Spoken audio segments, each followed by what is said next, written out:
มาทุกคนมาแจกสูตรวิธีเฮ็ดหน้าข้าวซอยแบบละเอียดอีกรอบหนึ่งตัวนี้แมนเขาใส่เป็นหมู1 กิโลเด้อแล้วก็มีตัวนี้แมนขาดบ่ได้เลยถั่วเน่าหรือว่าเต้าเจี้ยวเขาจะบ่ใส่หลายถั่วเน่านี่ถ้าใส่หลายแล้วมันกลิ่นมันจะแห้งเกินไปแล้วก็มีกระเทียมแล้วก็อันนี้แมนใส่กระไดบ่ใส่กระไดเด้อถ้ามันเขาเอิ้นว่ามักเผ็ดนำหน้านะเผ็ดเปียกเฮาใส่มันก็จะเฮ็ดให้สีข้าวซอยของเฮามันหน้าแซ่บขึ้นไปเฮาไปเริ่มเฮ็ดกันเลย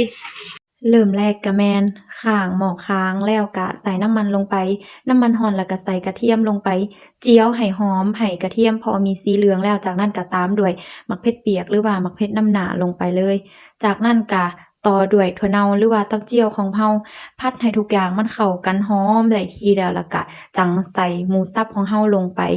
ขั้นตอนนี้ก็คือต้องได้คนตลอดเด้อทุกคนต้องได้คุเลไปคุเลมาเพราะว่าบ่ซั้นมันจะไหม้หม้อ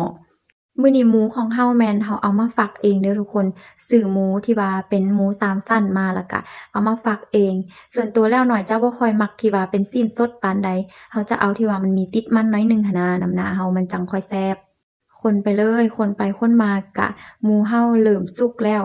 บัดนี้เฮาก็จะมาปรุงรสเลยทุกคนเครื่องปรุงก็บ่มีหยังหลายใส่เกลือผงนัวแล้วก็น้ำตาลน้อยหนึ่ง จะบ่ใส่พวกซอสหรือว่าพวกอันนั้นเลยเด้อทุกคนจะใส่แต่เครื่องปรุงแบบง่ายๆแบบนี้เลยหลังจากนั้นก็เติมน้ำลงไป2ถ้วยขั้นตอนต่อไปคือเราจะใช้ไฟกลางแล้วก็ค่อยๆเคี่ยวไ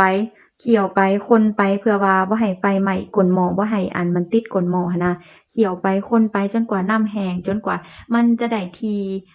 หรือว่าจนกว่าเราจะพอใจในความแบบว่าหมูมันนุ่มหมูมันอ่อนแซ่บดีแล้วหั้นนะ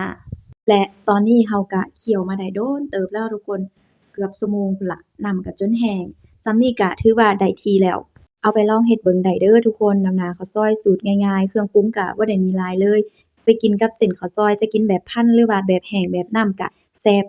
ไผผ่านมาเห็นคลิปนี้ก็อย่าลืมกดไลค์กดติดตามให้หน่อยเด้อมื้อนี้หน่อยขอตัวไปกินหน้าข้าวซอยกับข้าวซอยแซ่บๆก่อนบ๊ายบายทุกคน